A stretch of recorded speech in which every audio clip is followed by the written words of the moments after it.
100 വർഷമെങ്കിലും പഴക്കമുള്ള എല്ലാ പള്ളികളും ഹിന്ദു ദാനം കൊടുത്ത പറമ്പിലാണ്. നമുക്കറിയാലോ, നമ്മൾ വിശ്വരൂപം കാണിച്ചാൽ എന്തായിരിക്കും ഫലമെന്ന് നല്ല ഓർമ്മയുണ്ട് നമുക്ക്. 1992 ഡിസംബർ 6 മുലായം സിംഗിന്റെയും നരസിംഹറാവുവിന്റെയും 7 ചുറ്റ് കമ്പിവേലിയും 70 കടന്നുകളും 700 പോലീസും 7000 പട്ടാളവും 70,000 പത്രക്കാരും കാവൽ നിന്നപ്പോ ഹിന്ദു ഒന്നിച്ചൊന്നുണർന്ന ഒരൊറ്റ ഓങ്കാരം മുഴക്കിയപ്പോ തവിടുപൊടിയായ പള്ളിയുടെ കഥ, ഇല്ലാത്ത പള്ളിയുടെ കഥ.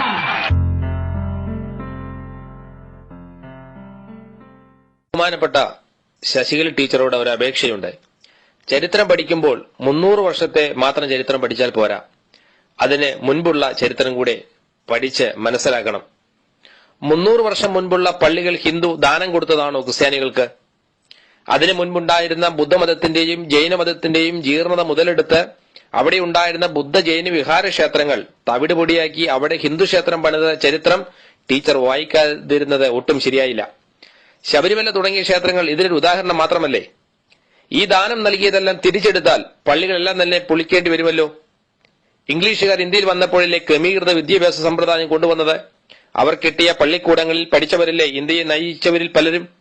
മാറുമറയ്ക്കൽ, തീണ്ടൽ തൊടിയിലെ ദേവദാസി, സതി ഈ സമ്പ്രദായങ്ങൾക്കെതിരെ നിവർന്നു നിൽക്കുവാൻ ടീച്ചറുടെ ഗ്രൂപ്പുകാരെ സഹായിച്ചത് വിദേശികളല്ലേ? ഓങ്കാരം മുഴക്കിയത് കൊണ്ടാണ് പള്ളി തകർന്നതെന്ന ടീച്ചറുടെ ശബ്ദം അഭിമാനത്തിന്റേതല്ല, അസഹിഷ്ണുതയുടെ ശബ്ദമാണ്. ഇവരെ ഓങ്കാരം മുഴക്കിയത് കൊണ്ടാണോ പള്ളി തകർന്നത്? ഒന്ന് ഓങ്കാരം മുഴക്കിയാലോ ശരണം വിളിച്ചാലോ കുരവിയിട്ടാലോ ഒരു പള്ളിയും ഇന്ത്യയിൽ തകരില്ല. പള്ളി പൊളിച്ച് ക്ഷേത്രം പണിതല്ല ഹിന്ദു വിശ്വരൂപം കാണിക്കേണ്ടത്. നോർത്ത് ഇന്ത്യയിൽ ഇന്നും നടമാടുന്ന അനാചാരങ്ങൾക്കെതിരെ ശബ്ദമുയർത്തിയാകട്ടെ രൂപം കാണിക്കൽ ചടങ്ങ്. ടീച്ചറുടെ മറ്റൊരു കണ്ടുപിടുത്തം പെന്തക്കോസ്തുകാരിൽ ഒരാൾക്കൊരു സഭ എന്നാണ്. അത് ടീച്ചർക്ക് പറയുവാൻ ഒരു യോഗ്യതയുമില്ല. കാരണം ലോകത്തിൽ ഏകദേശം 600 കോടിയിൽ അധികം വരുന്ന ജനങ്ങൾക്ക് 33 കോടി ദൈവങ്ങൾ എന്നാണല്ലോ ഹൈന്ദവ മതം പഠിപ്പിക്കുന്നത്. അപ്പോൾ ഒരാൾക്ക് എത്ര ദൈവങ്ങൾ ഉണ്ടെന്ന് ആദ്യം പരിശോധിക്കൂ. എന്നിട്ടാകാം പെന്തക്കോസ്തുകാർക്കെതിരെയുള്ള വിമർശനം. കേരളത്തിലെ ഉത്സവ സംസ്കാരം വിചിത്രമാണ്. ഏതെങ്കിലും കല്ലില് ദേവീ ചൈതന്യം ഉണ്ടെന്നറിഞ്ഞാൽ പിന്നെ വിഗ്രഹപ്രതിഷ്ഠയായി ഉത്സവങ്ങളായി ഉത്സവ പിരിവ് എന്നൊരു പിരിവുമണ്ടി കൂട്ടത്തിൽ വാഹനം തടഞ്ഞും ഭീഷണിപ്പെടുത്തിയും ഉത്സവ കമ്മിറ്റിക്കാരെ ആളുകളുടെ കയ്യിൽ നിന്ന് കാശ് വാങ്ങി ഉത്സവം നടത്തും. പിന്നീട് മറ്റു മതസ്ഥരെ കുറ്റം പറയും. ക്ഷേത്രത്തിന്റെ മുന്നിലൂടെ ഓടുന്ന വണ്ടിക്കാരെല്ലാം കാശ് കൊടുക്കണം. ഇവരിൽ നിന്നുണ്ടാകുന്ന പ്രശ്നങ്ങളെ ഭജന്ന് മിക്കവരും പണം കൊടുക്കും. ക്രിസ്ത്യാനികൾ മറ്റു മതസ്ഥരെ വിമർശിച്ചല്ല, യേശുവിന്റെ സ്വഭാവത്തെക്കുറിച്ചാണ് അവർ പ്രസംഗിക്കുന്നത്. ഹൈന്ദവ ദേവന്മാരുടെ സ്വഭാവത്തെപ്പറ്റി പ്രസംഗിക്കുവാൻ ടീച്ചർക്ക് കഴിയുമോ? നമ്മുടെ രാജ്യത്ത് ഒരു ഭരണമുണ്ട്. രാജ്യം സംരക്ഷിക്കുവാൻ സൈന്യവും നമുക്കുണ്ട്. പിന്നെ ഈ RSSന്റെ ശാഖ വളർത്തുന്നതിന്റെ ആവശ്യം എന്താണ്? കൃത്യമായൊരു മറുപടി തരാമോ? വേറൊരു കണ്ടുപിടുത്തം, ഇന്ത്യക്ക് സ്വാതന്ത്ര്യം നേടിക്കൊടുത്തത് ഹിന്ദുക്കൾ മാത്രമാണെന്നാണ്. ടീച്ചറിന്റെ ഈ വാക്കുകൾ ആർഷഭാരതത്തിന് ഒട്ടും യോജിച്ചതല്ല. ഇന്ത്യയെ സ്വതന്ത്ര രാഷ്ട്രമാക്കുവാൻ എല്ലാ മതസ്ഥരും ഉണ്ടായിരുന്നു. അതുപോലും അറിയാതെ ഞങ്ങളാണ് സ്വാതന്ത്ര്യം വാങ്ങിത്തന്നത് എന്ന് പറഞ്ഞാൽ ഹിന്ദുക്കൾ വിശ്വസിക്കില്ല, ഹിന്ദു വർഗീയവാദികൾ വിശ്വസിക്കുമായിരിക്കും. ടീച്ചറുടെ ഇങ്ങനെയുള്ള മതവർഗീയത പ്രസംഗങ്ങളെ യുവതലമുറയെ ഉച്ചനീചത്വത്തിലേക്കും മതവിദ്വേഷത്തിലേക്കും നയിക്കുമെന്നതിൽ യാതൊരു പാടി നടക്കുവാൻ പാടരില്ലെങ്കിലും മാധ്യമങ്ങൾ അരയും തലയും മുറുക്കി ഈ രംഗത്ത് സജീവമായി ഉണ്ടെന്ന് മറന്നുപോകരുത്.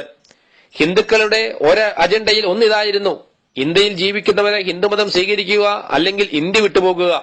രണ്ടാമത്തെ കാര്യം നടപ്പിലാക്കിയാൽ ഈ ടീച്ചറും കുറച്ചുപേരും മാത്രം ഇവിടെ കാണും. കാരണം വിദേശ നാണ്യങ്ങൾ കൊണ്ട് വളർന്ന വളർച്ചയെ ഇന്ത്യക്കുള്ളൂ, പ്രത്യേകിച്ച് കേരളത്തിന്.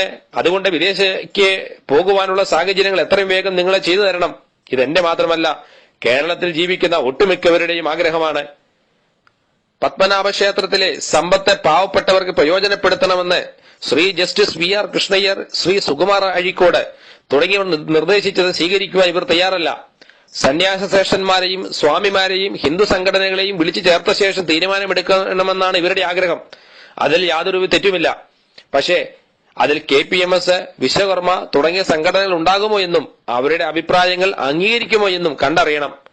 ക്ഷേത്ര സമ്പത്ത് പാവങ്ങൾക്ക് കൊടുക്കണമെന്ന വിഷയം വരുമ്പോൾ കത്തോലിക്ക സഭയുടെ സമ്പത്തിന്റെ കണക്കും നിരത്തി ഇവർ വിഷയം മാറ്റുന്നു. കത്തോലിക്ക സഭയുടെ ആസ്തി ഇവരന്വേഷിക്കുന്നത് എന്തിനാണ്? സ്വന്തം ശരീരം വിയർപ്പിക്കാതെ മറ്റുള്ളവരെ കൊണ്ട് പണിയെടുപ്പിച്ച് നമ്പൂതിരി ഫലിതങ്ങളും പറഞ്ഞ് മറ്റു വീടുകളുടെ തിണ്ണ നിരങ്ങിയ ചരിത്രമല്ലേ ഇവർക്ക് പറയാനുള്ളൂ. ആ സമയത്തും ക്രിസ്ത്യാനികൾ പഠിച്ചു, വിദേശത്ത് പോയി കാശുണ്ടാക്കി. അതിൽ അസൂയപ്പെട്ടിട്ട് കാര്യമില്ല. ഈ ഗ്രൂപ്പുകാർക്ക് എത്ര വിദ്യാഭ്യാസ സ്ഥാപനങ്ങളുണ്ട്, എത്ര ആതുരാലയങ്ങളുണ്ട് എന്നുകൂടി നോക്കണം. പണ്ട് കാലത്തെ പാവങ്ങൾ വാഴയില കുറുക്കി തിന്ന് വിശപ്പടക്കിയപ്പോൾ അവര് പാടത്തും പറമ്പിൽ നിന്ന് പണിയെടുത്തു തന്ന ആഹാരം മുക്കുമുട്ട് തിന്നലായിരുന്നു ആഢ്യന്മാരുടെ വിനോദം. ഇതൊക്കെ കൊണ്ടല്ലേ സോഷ്യലിസം ഇന്ത്യയിൽ വിജയിച്ചത്.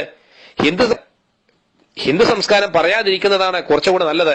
മഹാകുംഭമേളയിൽ തുണി ഉടുക്കാതെ നടക്കുന്ന ബോധിമാരും തുണിയില്ലാതെ മാത്രം പ്രവേശനം ഉണ്ടായിരുന്ന ഭഗവാൻ രജനീഷിന്റെ ആശ്രമവും വിഭൂതി സൃഷ്ടിച്ച് ജനവഞ്ചന നടത്തിയ കോടിപതി സായിബാബയും രാംദേവും പറക്കാൻ പഠിപ്പിച്ചു പറ്റിച്ച നിത്യാനന്ദ സ്വാമിയും ഈ സംസ്കാരത്തിന്റെ ഭാഗമല്ലേ?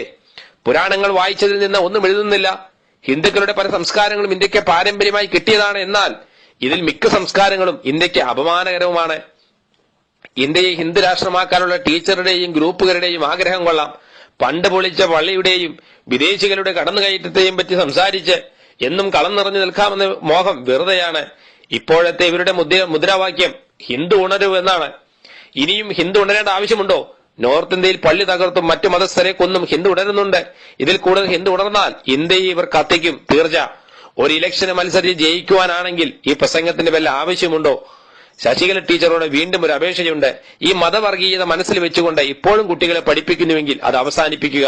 അല്ലെങ്കിൽ ഈ അർത്ഥശൂന്യമായ മതപ്രസംഗം നിർത്തുക. ആരാണ് ഹിന്ദു? ഇന്ത്യ ഹിന്ദുക്കളുടെ നാടല്ല. ഹിന്ദുക്കളും ഇവിടെ കുടിയേറിയവരാണ്. ഇവിടത്തെ ആദിമ നിവാസികൾ ദ്രാവിഡരാണെന്ന സത്യം ആർക്കാണ് അറിയാത്തത്? സിന്ധു നദീതടങ്ങളിൽ തുടങ്ങി ഗംഗാ സമതലം വരെയുള്ള ഭൂഭാഗങ്ങളിൽ വസിച്ചിരുന്നവർ. അവരെ അവിടെ നിന്ന് ദക്ഷിണേന്ത്യയിലേക്ക് അടിച്ചോടിച്ച് ആര്യന്മാർ അധികാരം പിടിച്ചെടുത്തു. ഈ ആര്യന്മാർ വേദാന്ത മതക്കാരാണ്, അല്ലാതെ ഹിന്ദുക്കളായിരുന്നില്ല. വേദാന്ത മതത്തിൽ അനാചാരങ്ങൾ അവസാനമില്ലാതെ കടന്നുകൂടിയപ്പോൾ അതിനകത്ത് നിന്ന് തന്നെ ഉയർന്നു വന്ന മതങ്ങളാണ് ബുദ്ധമതവും ജൈനമതവും. അപ്പോഴും ഹിന്ദുമതം രൂപം കൊണ്ടിട്ടില്ല. പിന്നീടാണ് ക്രിസ്തീയത ഇന്നാട്ടിലേക്ക് വരുന്നത്. അതിനുശേഷം ഇസ്ലാം വന്നു. അപ്പോഴും ഇവിടെ ഹിന്ദുമതം എന്നൊന്നില്ല, വേദാന്ത മതമാണ് ഉള്ളത്. വേദാന്ത മതത്തിനും ഹിന്ദുമതത്തിനും പ്രകടമായ ഒത്തിരി വ്യത്യാസങ്ങളുണ്ട്. ഇന്ത്യ ബ്രിട്ടീഷ് ഭരണത്തിലിരിക്കുന്ന കാലത്താണ് ഈ വേദാന്ത മതം പരിണാമം സംഭവിച്ച് ഇന്നത്തെ ഹിന്ദുമതമായി മാറുന്നത്. ഹിന്ദു വർണ്ണാശ്രമധർമ്മം അനുസരിച്ച് പ്രത്യേകിച്ച് കേരളത്തിൽ നായർ എന്ന് പറയുന്ന വിഭാഗമാണ് ഹിന്ദുമതത്തിലെ ഏറ്റവും താഴെയുള്ള വിഭാഗം. അവർക്ക് താഴെയുള്ള ജാതികളൊന്നും ഹിന്ദുക്കളല്ല. മിസ്റ്റർ എം കെ ഗാന്ധിയാണ് അവരെ ഹിന്ദുമതത്തിൽ ചേർക്കണമെന്ന് പറഞ്ഞ് വാശി പിടിച്ച് നിരാഹാരമിരുന്നത്. ഇന്ത്യ സ്വാതന്ത്ര്യം നേടിയാൽ ഇവിടുത്തെ യഥാർത്ഥ ഹിന്ദുക്കൾ ന്യൂനപക്ഷമായി പോകും എന്ന് പേടിച്ചായിരുന്നു അദ്ദേഹം ഇങ്ങനെ ചെയ്തത്. മാത്രമല്ല, അവർണർ അഥവാ ഹിന്ദുവർണ്ണ വ്യവസ്ഥയിൽ ഉൾപ്പെടാത്തവർ ഭൂരിപക്ഷമായാൽ ഭരണം അവരുടെ കൈകളിൽ എത്തുകയും ചെയ്യും. അത് തടയുക എന്നൊരു ഉദ്ദേശം കൂടെ എം കെ ഗാന്ധിക്കുണ്ടായിരുന്നു. ഹിന്ദുമതം എന്ന പരാമർശം 200 വർഷത്തിന് മുമ്പുള്ള ഒരു രേഖയിലും ടീച്ചർക്ക് കാണാൻ കഴിയുകയില്ല. ഹിന്ദുക്കൾ എന്ന് കാണുവാൻ കഴിയും. അത് മതവുമായി ബന്ധപ്പെട്ടതല്ല, സിന്ധു നദിക്കക്കരെ താമസിക്കുന്നവർ എന്ന അർത്ഥത്തിൽ മാത്രമാണ്. ആദ്യമായി ഹിന്ദുമതം എന്ന പരാമർശം നടത്തിയിട്ടുള്ളത് ഒരു ബ്രിട്ടീഷ് ഓഫീസറാണെന്നുള്ള കാര്യവും ടീച്ചറെ ഓർക്കണം.